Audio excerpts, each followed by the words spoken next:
Good morning, welcome to today's RC Coffee Chat, and that's the first one of today. Now, obviously, apologies for today's episode being a late one. Frankly honest, my alarm went off at 4, swipes it, and I went back asleep again.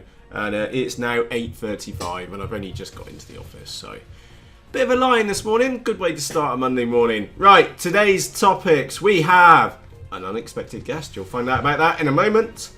Right, today's topics are the SBUS to PWM Converter. We'll find out in a moment. Iron up the Sbach. We'll find out about that in a moment. And some marketing BS. Torque roll is a topic for today's RC Coffee Chat. And flying yesterday, that Reaktor. We'll get to that in a moment. And we have that unexpected special guest today, and I think you might like that one, so hang around for that one. Right, on to topic number one, is that I bought some of these little SBUS to PWM converters. They are absolutely tiny, and the manual comes in 100% Chinglish, but they did write some English on the back of the board, so it was kind of common sense. And I'm here looking on my desk to see if I can find. I bought 3 of them, 2 for me and 1 for Dave. And anyway, I stuck it in the mini tank and I couldn't get the blooming thing to work. So I had to go with it, sat down with it, not any time constraints on me playing with it, and I got it to work. Now, can I maximise this out? Yes, I can. Alright, so I'm going to quickly explain what's going on with this converter and why I need one, okay, or why you may want one. So this is my Phantom FX61, and you'll see that I got an Eagle Tree Vector sat up here. Now, the thing is with the Vector is that the receiver's out on the wing, and I use SBUS, in other words a single lead, to bring all the channels down to the Vector, and it just plugs into the Vector. That's normally happy days. The one negative which I can say about the Vector is that you do have 2 auxiliary outputs, but you can't use those as like channels. So because nobody ever uses aux1 and aux2, well, to my knowledge, you can use it for a temperature sensor, RPM sensor, temperature sensor. You can use it for a secondary rudder, secondary flaps, and something else, secondary ailerons, I think. But nobody ever really uses them. And as far as I'm concerned, that's 2 spare ports. So I did try using those 2 ports, and you can't. So that is actually the one negative which I can say for the Vector, is that you do have these spare 2 ports, which I'm sure, tiny bit of code, and you'd be able to map those to one of the channels when you're doing your receiver mapping. I don't understand why they've not been and provided that. So that was kind of like a dead end. Because what I want, and let me explain the reason behind this, what I want is to be able to put a pan servo on the FPV camera, because when you punch through a cloud, unless you find a hole, is that you just get loads of moisture on there. Or if it's a particularly foggy morning, what you could do is rotate the camera around 180 degrees on the stick, so the camera's facing backwards, fly off the instruments, which while the image is backwards, you just fly off the instruments to work out where you are. And then once you've got through the moisture, you can turn the camera back round, and you're not flying in complete fog. And also, just to have a look and nose around when you're flying. There's nothing quite like, well, I've seen Dave with his. He just pans to the left and pans to the right. It looks really, really cool. So I wanted that option. I've got no idea how I'm going to do it on the Phantom yet. So if anybody has any ideas on pan or even tilt setups for the Phantom and its location, please do let me know. I'm definitely open to suggestions. Anyway, coming back onto topic, so to get around that, what I need is this little box down here, which is, it's not even a box, it's just a circuit board with a load of pins on the back. So what actually happens now, and it now works, is that we have SBUS coming in from the receiver. That then goes into a Y lead, okay? So one lead goes, so technically the wire carries on as normal and then goes round to the Vector. So, but it's on a splitter. The other cable comes in here and goes to the SBUS in. And why that's curious is because then on these pins here, we can then have channels, I think it's 1 to 9 on these pins here, and then from 10 to 16 on those pins, which then means is that on my transmitter, I can then map, say, channel 16, for example, to the pan. servo and then pick it off these pins here, and that's what I've got that up there as a servo. It's actually plugged into channel 2 at the moment, and then when I move the ailerons, is that it all just works happy days. So yeah, super excited about this one. Because that means I can put pan and possibly tilt on the Phantom. The same, I can do pan on the Mini Talon now. And also, just from a sheer safety aspect, is because I am using a Y lead, my only concern around this little board, and I'll have to make some form of restraining mechanism. I'm sorry, I am paranoid, but I'm going to do it anyway, which is that these are only just pushed in on those pins. Now, I am sure that will be perfectly fine, but I would like to have some form of physical restraint going over the top of those pins to make sure it stays in the board. It's not like absolutely critical with like the FPV camera because we've got the vector on board, so you can still very easily fly by the instruments to get home again. But I will make some form of physical restraint on the top of those pins to hold the plugs into the pins. Again, if you're hinking an aircraft, there's always vibrations, and it could be very potentially easy for those to come undone. And again, one of my personal checks every single time I go to fly the Phantom or another model is that I go around and check every single connection. So I just start on the wings, right, it's the receiver there, antennas are still stiff, check the servos underneath, make sure I put an antenna on the video transmitter, then come into this, check the servo. You know what I mean by checking the servos, making sure the horns are on and they all look fine. Feel like just give it a visual inspection. Then come into the sensor of the aircraft, make sure all the plugs are in. The one part which you can't see, which I always make a special point of checking, which is that the current sensor underneath, that all the plugs are in there nice and tight. And then go around all the top connectors, make sure the camera's in the right way round, make sure the ESC wires are in and things like that before we even plug a battery in. Just straightforward paranoia on the Phantom, and again many of my other models as well. Right, does it look right? And then just checking all the connections for it. So anyway, that's enough chat about the Phantom. By the way, I do absolutely love my Phantom FX61. I really do need to get her on the bench and give you a rundown on the Phantom FX61 because it is a great model for FPV because she is kind of big and floaty and allows you to just enjoy the FPV experience. So that was topic number 1. Topic number 2 is I was eyeing up this one yesterday, and it does look super cool. It looks very, very fast, and the other bit which got me is this cockpit. Now you may be wondering, well, Matt, why are you thinking about the cockpit? Well, I'm kind of thinking, could we not mount like their little FPV camera in there and then fly it with the camera inside the cockpit area, and then have a little pan and tilt, a little pan servo in there, and it looks pretty fast, a little sporty model. And I started carrying on reading in here. So unique, brilliant HobbyKing Racer series has been developed with 2 finds in mind: high performance and massive amounts of fun. Where is it? The EPO foam is heavily reinforced with carbon fiber rods. I guarantee you, not the amount of carbon fiber rods which I would put in there. Now, where was the thing in here? Wing torus stabilizer, blah blah blah blah blah blah. And a tough undercarriage. Simply screw on the servos. Yeah, they make a big point about the undercarriage in here. And then when you read the reviews, is that basically the undercarriage is absolutely diabolical. And it basically needs some bigger wheels. I think that's the basic summary of it. And there was other people in there suggesting that like just take it off or just using it as an anti-crash zone as well. So the undercarriage does look a bit pants on this one. And then we were chatting about it in Facebook as well. And apparently these do go on offer for about 50 quid. So I did stick one in my cart. It's staying in my cart for a while. And we'll give HobbyKing a while. And again, I'm in no urgency for this model as much as I would like it. And I've hovered on that buy button. I have actually been and hit the buy button, but it's going to sit in the cart until we see it, some form of offer on it. We give HobbyKing 2 months or so to see what happens with that one. So yeah, that's really cool. Looks batsh crazy. Kind of completely up my street. I like the sound of that. What else we got? Oh, torque roll. Torque roll. If you haven't seen this video yet, go and check my YouTube channel. I published it last night. Apparently somebody doesn't like it, but I liked it, so I pressed the like button.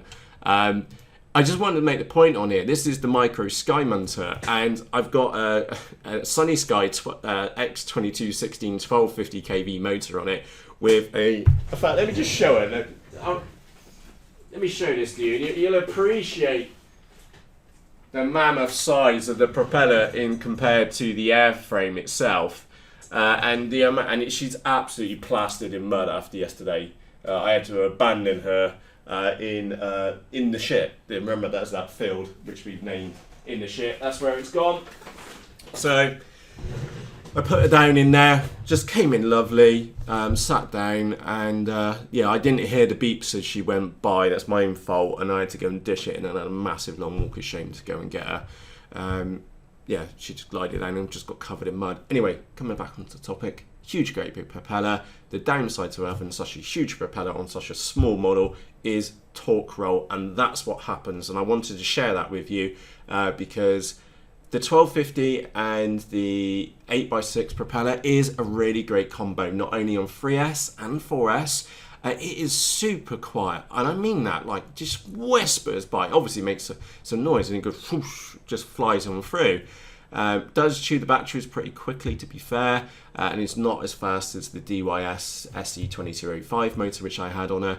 But the reason why I went back to that combo is because I wanted something a little bit more quieter for the flight line, and that one, yeah, it does make a bit of noise, but nothing compared to what I had on there previously. But the big downside is torque roll. She does kick right round as we go. Quite a challenge. But once she's in the air, she's away. Next topic is, yeah, we went flying yesterday, and you know that Reaktor, I had it again. Flying, mid-flight, and propeller, ping, came off. And I really did crank that prop nut down on it, and what had actually happened, what I can see what had happened, it's the second time I've had it with those Gemfan slow fly props, is the top inch or so is snapped off the propeller. And I know what happened. It was that I came round to the left and I was practicing a Harrier move. So I was just ringing it round like that. And it was just dragging its bottom like that all the way across. And then it sank down a bit. So I pulsed the throttle, and then it just went bang. And then went flying off, and I landed the model down straight, and we found the propeller. And again, exactly the same as last time. Those Gemfan slow flight props just snapped on the end. I just don't think... It's not even a fast motor. It's a 1,100 kV motor. And yeah, driving me bonkers at the moment. So I ended up doing 3 propellers in 1 battery. Nuts. So I've been stuck an APC propeller on there, and what's it, TYS, TGS, 9x6 on the front of that now. So hopefully that calms it, that stops it. Well, the thickness of the propeller is just unreal, so that's not going anywhere anytime soon. And the last topic for today is that we have a special guest. Can you see her?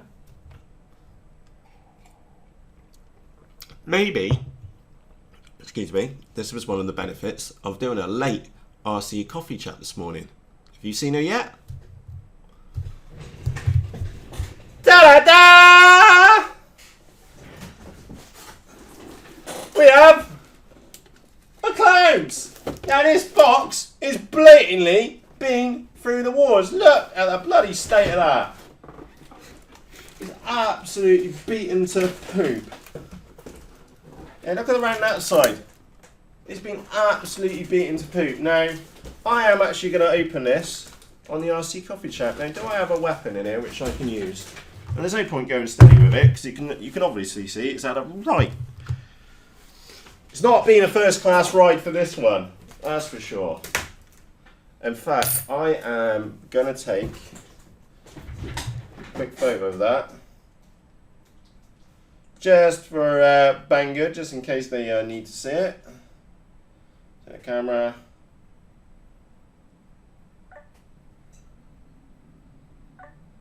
Oh, actually, they like video, don't they? Well, I know I can send them the RC Coffee Chat, so no apologies for doing this. If you get something which comes in less than ideal conditions, then do take the moment just to video what's going on. It's definitely been through the wars. And yeah, there's lots of extra tape. Look at the tape down this side. It's definitely been mashed. So, right, there we go. And the box is just buckled to whatever. There we go. Right. It's my video evidence anyway. It really has seen better days. So let's go and crank her open. I won't be going through all the parts. I just want to quickly knock her open and see what we've got in here. Just make sure stuff isn't damaged, in short. And then I can also give you my first impressions, semi-live on the old coffee chat.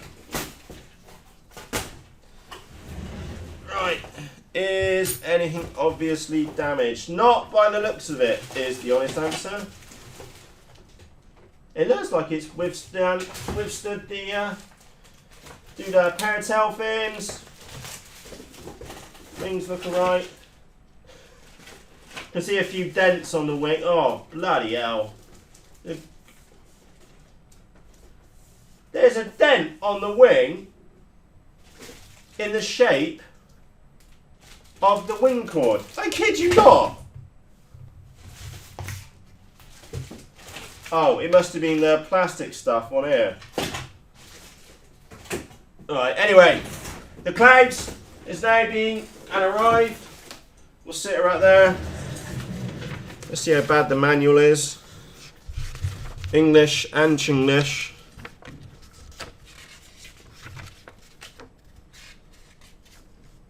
It's got nice pretty pictures in there.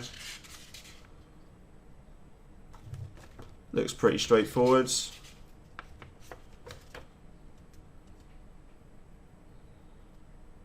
Yeah. Yeah, the English is actually really good in here, actually. Yeah, obviously there'll be a few typos in the manual, but actually that manual's English is pretty damn good. Right, and that's it. That's today's topics. To quickly recap, the SBUS to PWM converter now works now. I won't put that video on Newballs. It will only be on Facebook. And a shameless plug for Facebook, if the link to the Facebook group is in the video description underneath this video for you, and it is like the after party for the RC coffee chat. So if you fancy joining in and having a chat with some other pilots, it's facebook.com/groups/rag the nuts off. So that little video is in there. Topic number 2 was, yeah, iron up the Sbach. I've stuck it in my car. If it goes on offers, happy days. Happy days.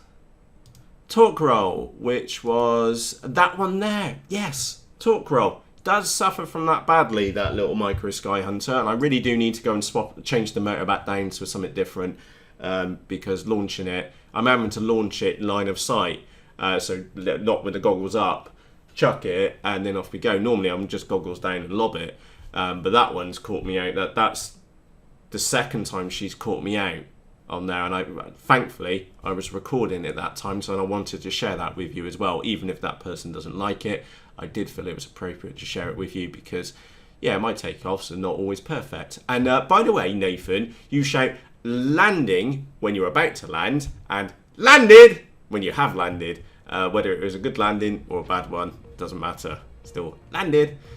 Just let everybody know that your model is now on the ground and they are safe once again.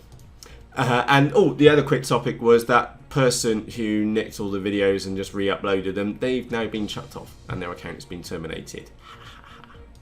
So yeah, happy days. And we also spoke about the reactor and just getting through propellers. I've stuck an APC one on there. That should sort it out. And we do have the clouds as well. So I am going to go on and have a nose in that box and see what we got in there. We'll probably do an unboxing on that one. I'll probably get it recorded today, so it'll be out in a couple of days' time or so. Talking about being out in a couple of days' time or so, the Mini Talon overview episode is driving me bonkers at the moment. It's only about it's a 20-minute episode because I walk through everything which I've done on that model. But will it render? Will it? Hell, no. I've tried 6 times trying to render that one, so I'm going to keep going at it. I'm spotting little things which it doesn't like as we go along, but quite frustrating at the moment. I will try to do my best to get that one rendered. I'm just having issues. You run it and it will go to like 89.7% and then stop. Bastard. Anyway, if you are out flying today, have a fantastic day's flying. Definitely in the office worky day today, but I will do a quick video on that one as well. I've also had a shed load of mail turn up here over the last couple of days. I have been in 2 of the bags because there was stuff in there which I needed for specific models. So I've been in there and grabbed those bits, and then we'll have, oh look what's in here. And I'll pretend to be excited in the mail opening episodes. But I will say I've already been in them. And I also had an Amazon delivery as well. So we'll get that done at some point, done today as well. So on that note, like I said, if you're out flying, have a fantastic day's flying. If you're not, don't worry. Some of us have also got to work too. And on that note, from myself, Matt, and the clouds, cheerios!